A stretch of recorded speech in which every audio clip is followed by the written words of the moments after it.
Friends, welcome to this YouTube channel where we discuss certain topics in zoology, and today we are going to deal with part 2, muscle tissue and muscle contraction. Today's topic, the part 2, is a continuation of earlier video lesson that is called part 1. In that part 1 we have studied introduction to the muscles, types of muscles, where we discussed the skeletal muscle, smooth muscle and cardiac muscles, and certain muscle fibers, the red muscle fibers and the white fibers, and properties of muscle. Property of muscle like what is that called? Excitability, contractility, extensibility and elasticity. And after having discussed the basics of the muscle tissue, let us now discuss what is that called the structure, ultrastructure of a myofibril, and then the mechanism of muscle contraction as explained in sliding filament theory. Okay, the contents of this part 2: ultrastructure of skeletal myofibril, muscle proteins, what are the proteins responsible for the structure of a muscle and function of a muscle, and finally we discuss the sliding filament theory. Let's get started.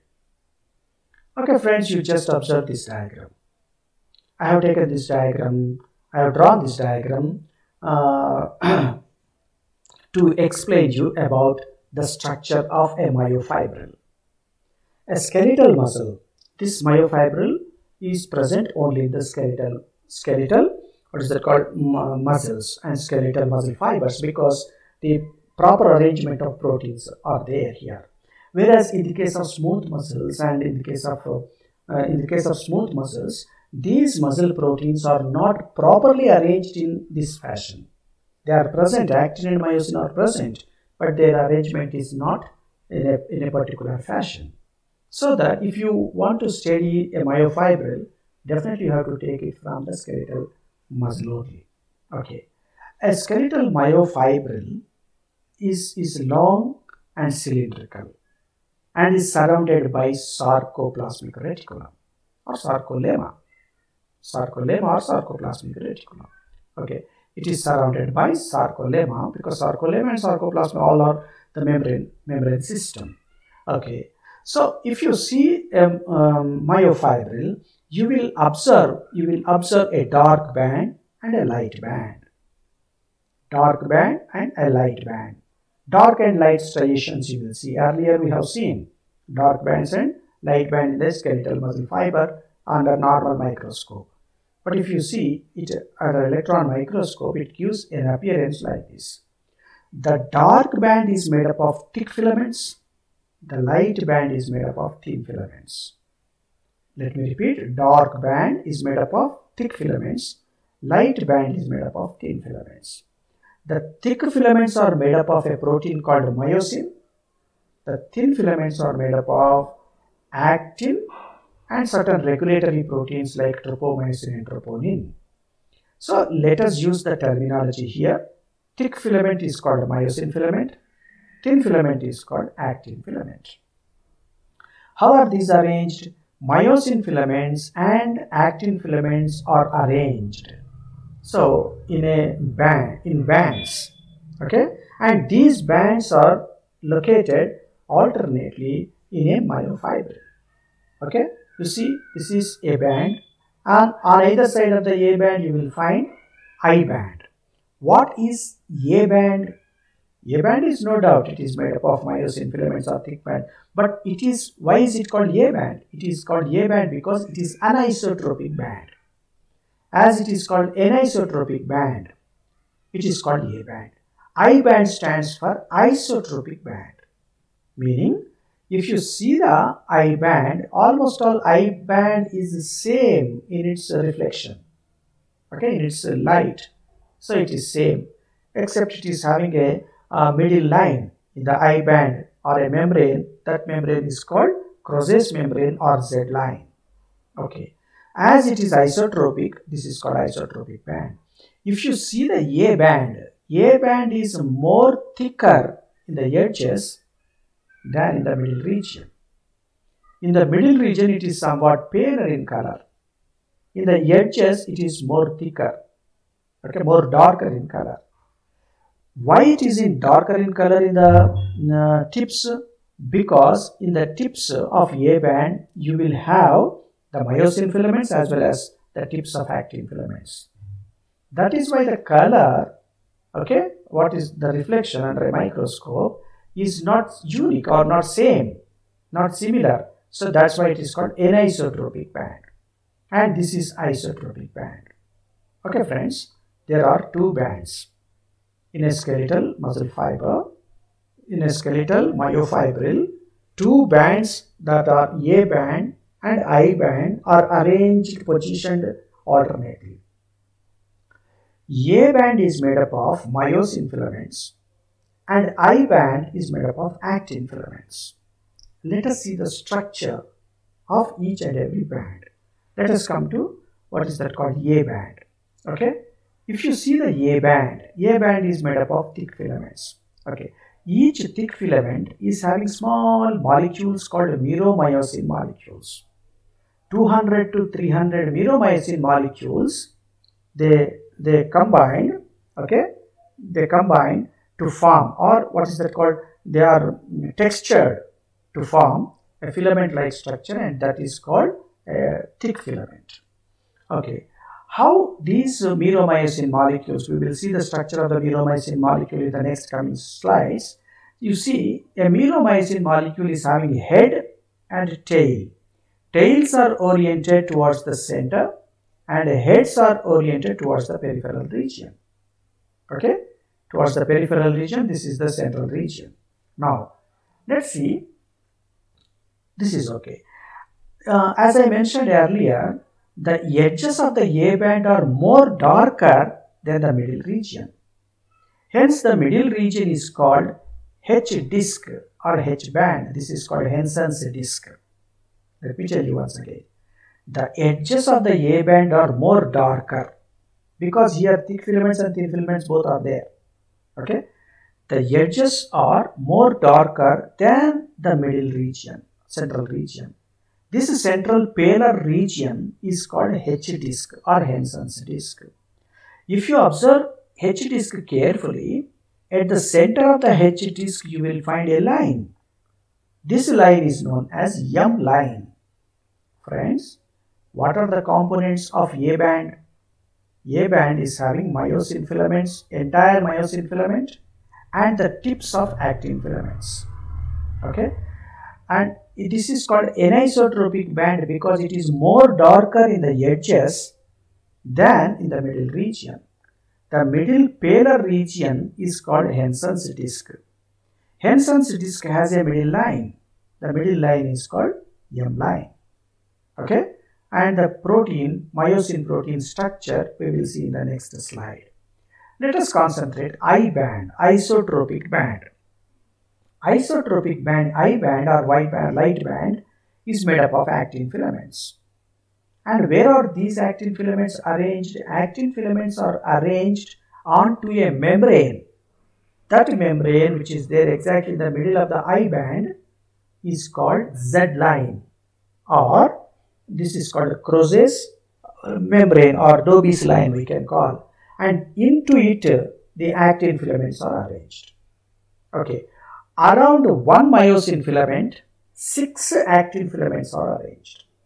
6 actin filaments are arranged around one myosin filament. Okay, what is an actin filament? Actin filament is a thin filament. It is having actin protein, troponin protein, and tropomyosin protein. We will discuss in the next slide. Okay, exactly in the middle of I band there is a dark line that is called a Z line. Okay, so far we have discussed two bands. A band made up of thick filaments and the tips of thin filaments. I band which is purely made up of thin filaments. What line is there in the middle of A band M line? What line is there in the middle of A band Z line? Okay, and why is it called A band anisotropic band? Because it has the darker regions and paler regions. The paler middle region is called Hensen's disk or H disk, H band we can call. Okay friends. Now if you observe the ultrastructure of a skeletal myofibril, you have to notice one thing, that between the two successive Z lines, the length between the two successive Z lines is unique. Okay, and this length between the two successive Z lines is called sarcomere. Sarcomere is the distance between the two Z lines, successive Z lines. Why this is very important and significant? This is because the Z line, the distance between the two Z lines, that is sarcomere, if it is decreased, we have to feel that the muscle is in contracted state. Or if the length is normal, the muscle is under relaxation state. Okay, you will find a muscle whether it is in contracted state or in relaxed state only by measuring the length between the two Z lines, that is nothing but sarcomere. That means in a resting muscle, sarcomere is normal. Okay, but when muscle is contracted, sarcomere is reduced. Okay, you just see the second diagram here. This is the normal length of the sarcomere under relaxed condition. And if this muscle is contracted, the Z lines are dragged towards M line. Okay, the Z lines are dragged towards M line so that the distance between the two Z lines get reduced. This is called contractile stage. Relaxed state, contracted state. Okay, the contraction occurs not because of the contraction of filaments. When a muscle is contracted, it doesn't mean that the filaments are contracted. No.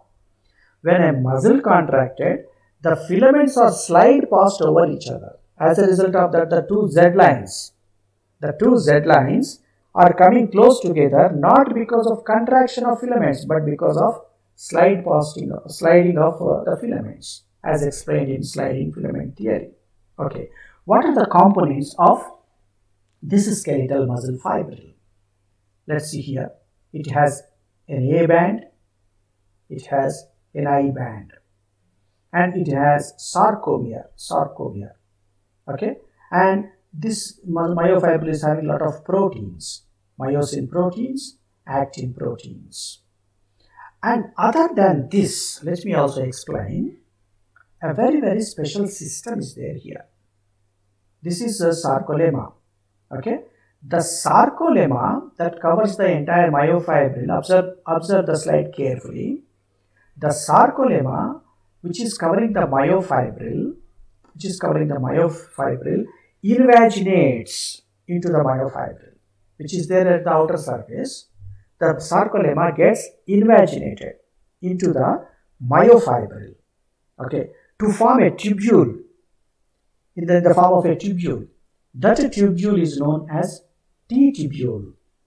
Okay, that is called transverse tubule or T-tubule. And each T-tubule is having another side tubules, which are having what is called cisternae. They are ending with the sac-like structures called cisternae. Let me tell you once again. Sarcolemma invaginates in the form of a tube into the myofibril, and in the form of T-tubule. The T-tubule are having lateral extensions. Okay, these lateral extensions are provided with cisternae. A T-tubule and its adjacent on either side a cisternae together known as a system. That system is known as a triad system.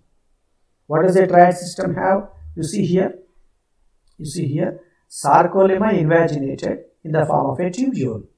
That is known as T-tubule.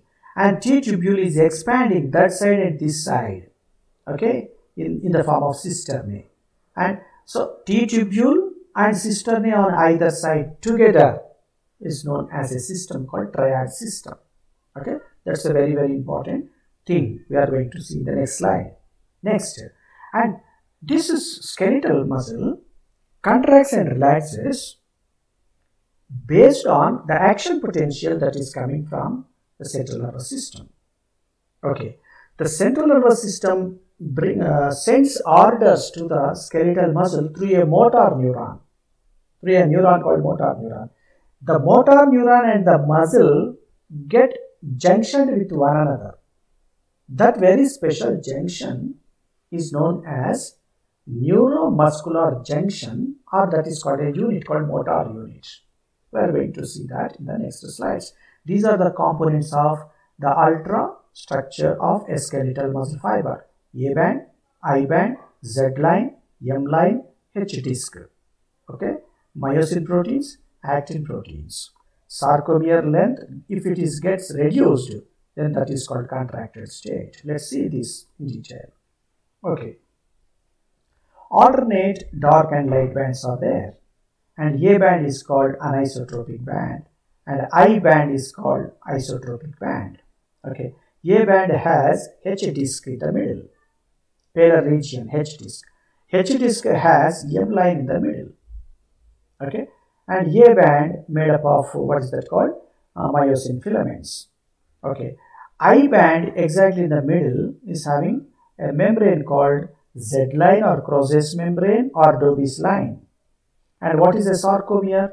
Sarcomere is the portion of myofibril between the two successive Z lines, and it is the functional unit of muscle contraction.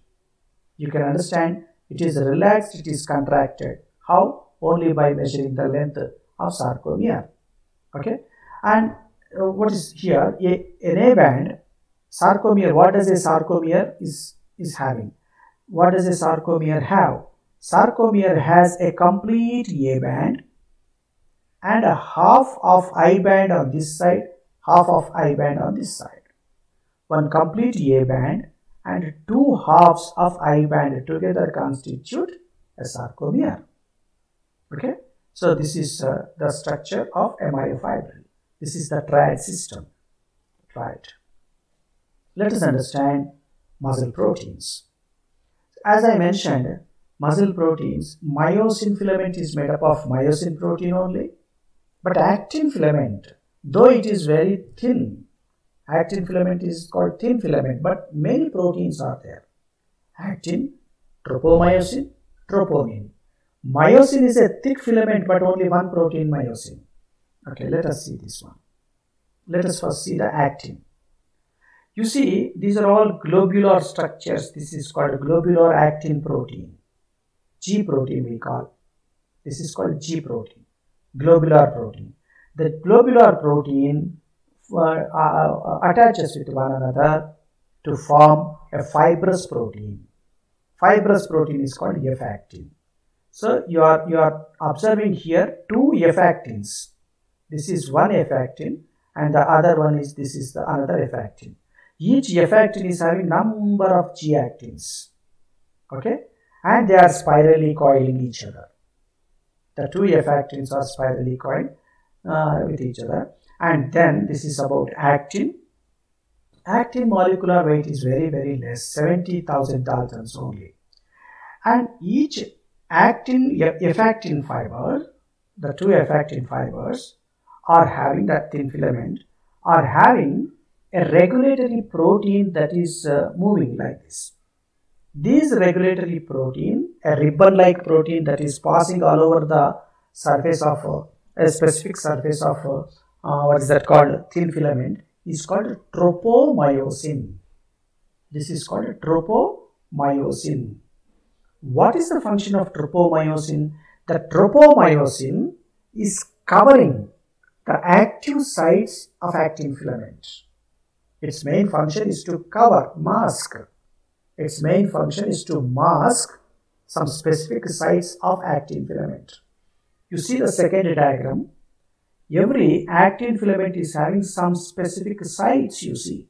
Specific sites are there. These are the specific sites in G-actin. Okay. The specific sites are called active sites or myosin binding sites. Okay. Myosin binding sites are active sites on actin filament. These active sites on actin filament are completely masked here, you see, masked by a ribbon-like protein called tropomyosin. So tropomyosin is regulating. Okay, it is masking or it is unmasking.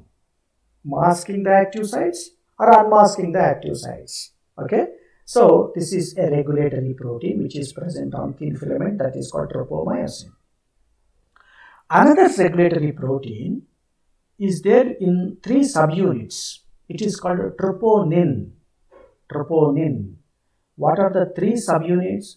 Troponin T, troponin C, troponin I.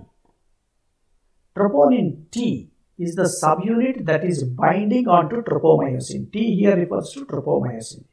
Tn means troponin, T means tropomyosin.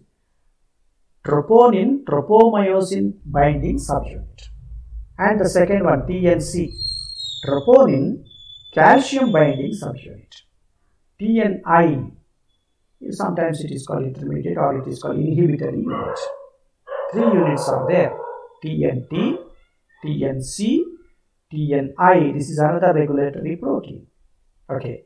See, whenever the calcium ions are given to the actin filaments by triad system, the calcium ions will go and bind with TNC. So that the TNC orientation conformation changes, it will pull the TNT. When TNT is moving apart, it will also bring tropomyosin apart. This is called unmasking. Okay, masking and unmasking of active sites occur with these 2 regulatory proteins in the presence of calcium ions. Okay, so this is actin protein, 2 F-actin chains, and then this is called tropomyosin, and on tropomyosin there is troponin. Troponin here you see, because calcium ions are given, calcium ions will go and react with the troponin C. Troponin C moved the troponin T apart. As a result of that, you see, active sites got exposed. Okay, this is a very, very important event that will occur in the muscles during muscle contraction. Okay, friends, we have learnt about actin thin filament. It is having actin protein, tropomyosin, troponin. Tropomyosin, troponin are the regulatory proteins. Let's see the myosin. A myosin filament or the thick filament is made up of 200 to 300 small meromyosin proteins. Each meromyosin protein, you see here, it is like this. You see, this is a myosin filament. Myosin filament has 1, 2, 3, 4, 5, like that, 200 to 300 meromyosin molecules are there. Okay, this meromyosin protein is a heavy protein having 4,60,000 daltons of molecular weight. Each meromyosin has 2 parts, a head region, 2 heads are there, and a tail region. Okay, the head and tail regions are connected by a small hinge-like structure that is called a neck region. Okay, the meromyosin protein, the meromyosin structure is made up of 2 different kinds of proteins. Head and neck are made up of heavy meromyosin. Tail is made up of light meromyosin. Okay, globular head and neck are made up of heavy meromyosin, and tail is made up of light meromyosin. Okay, so the head of, you see here very clearly, this is a head and this is the short arm neck, and this is the tail. Tail is oriented towards the M line, heads are oriented towards Z line, and the head is, each head is having 3 very important sites. 3 sites. One is for ATP receptor, the other one is for what is that called, actin binding subunit, and the next one is ATPase enzyme, actin binding site, and ATP receptor site. 3 sites are there, so ATP is necessary. Okay, this ATP will be hydrolyzed by an enzyme called ATPase, which is also there in the myosin head, and there is another unit. This unit is called actin binding subunit that will bind to active sites. Earlier we have discussed, here active sites are there. So actin binding site of myosin will come and attach here during muscle contraction. Okay, so this is about myosin. Okay friends, as in the earlier slide I explained about triad system, you can see here this is a T tubule. You will see myosin filament here, actin filament here, and nearby the junctions of A band and I band. In the case of mammalian muscle, A and I junctions, the T tubule goes down into the myofibril. In other non-mammalian muscles, the T tubule is located nearby the Z line. Non-mammalian muscle, triad system is at Z line.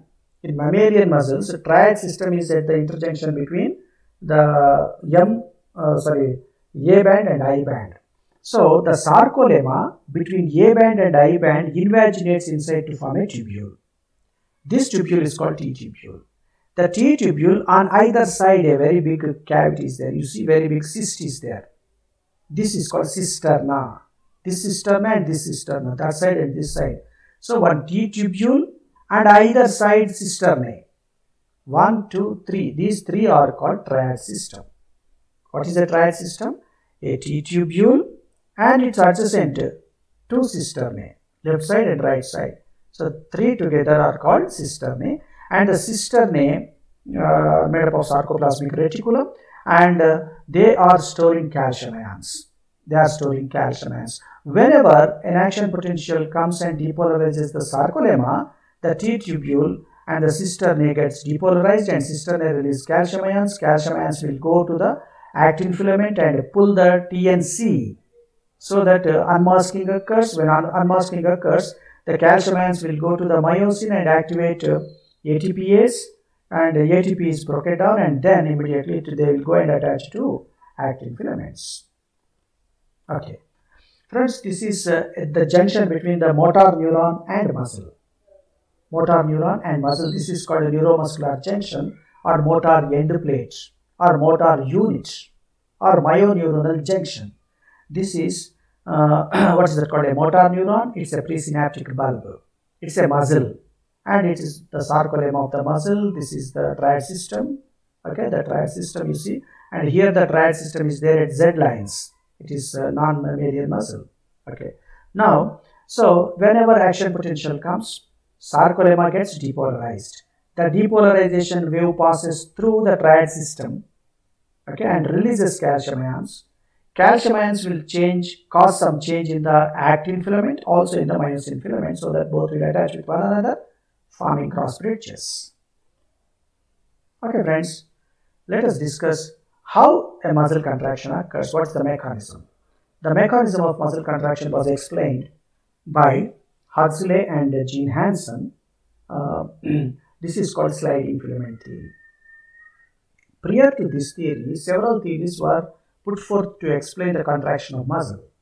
Some scientists opined that a muscle is having spring-like structures inside.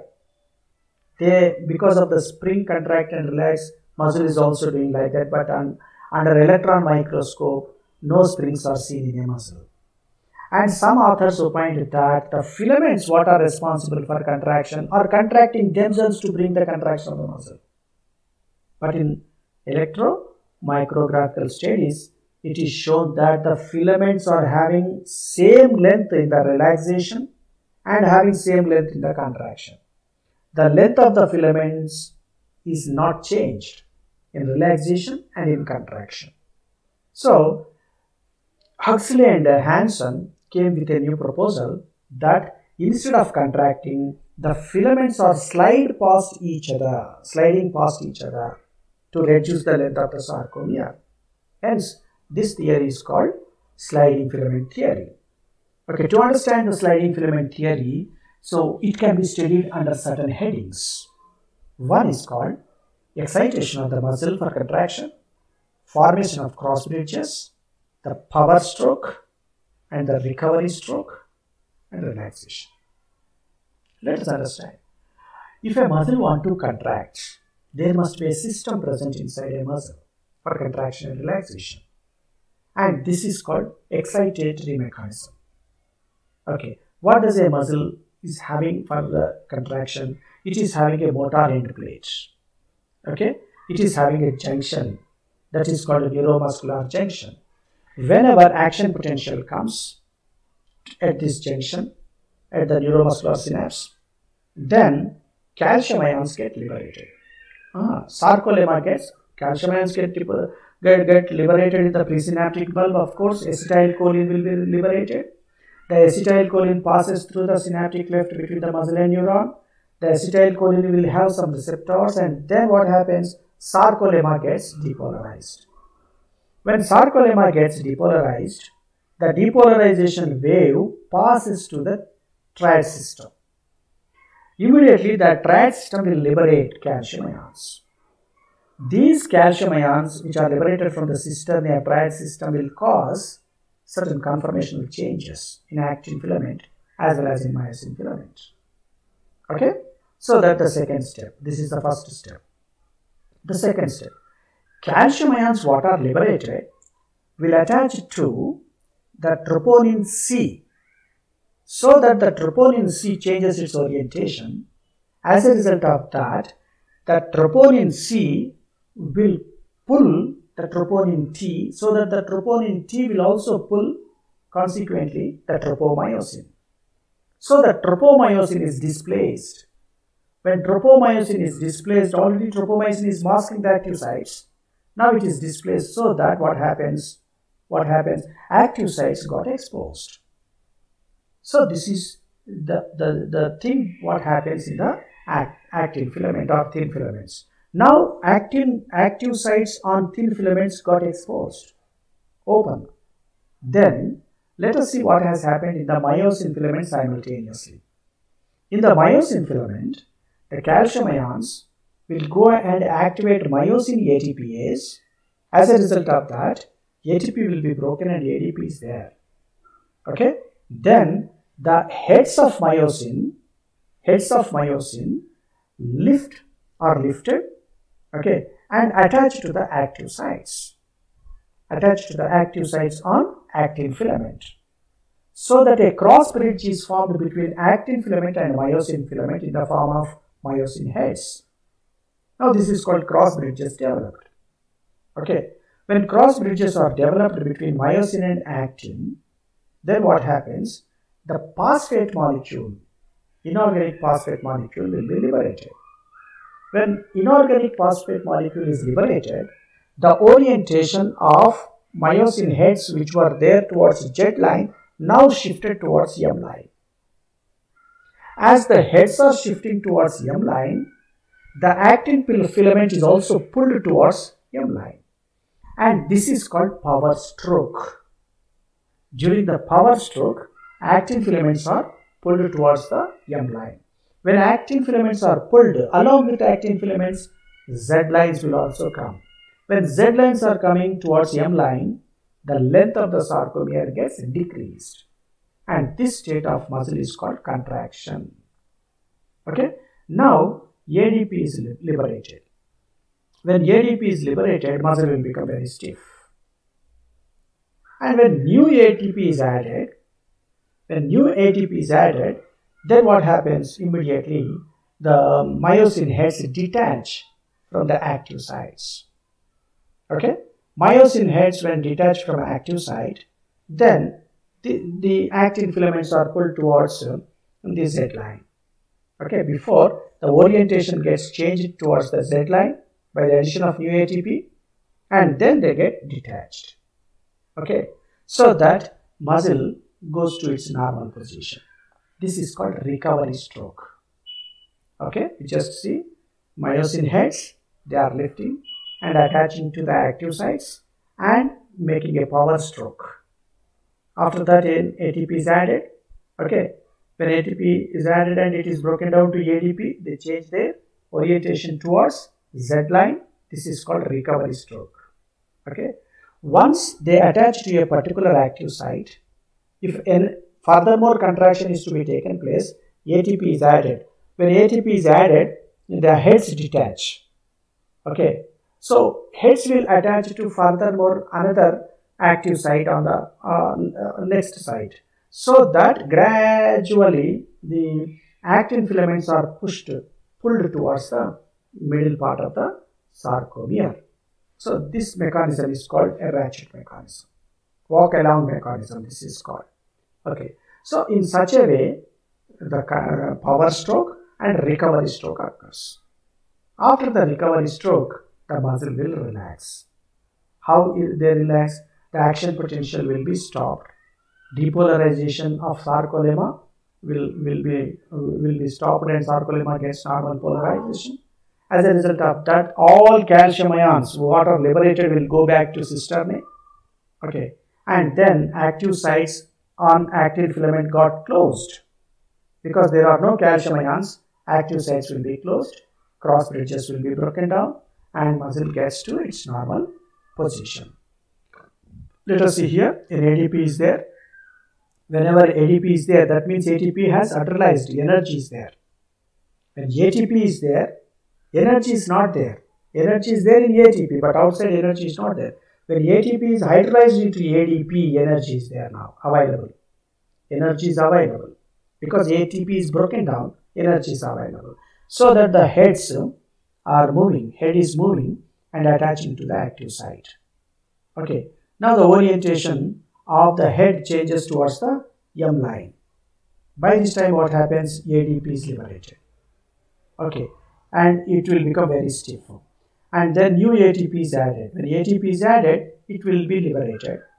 And if ADP is there again, it will go and attach it to further distantly located active site and it will pull. So in such a way, the actin filaments are pulled towards the center of the sarcomere, thereby decreasing the length of the sarcomere. So these are the 5 steps: excitation of the muscle by coming action potential, formation of the cross bridges, power stroke, recovery stroke, relaxation. Okay friends, hope you have understood this lesson. Thank you very much.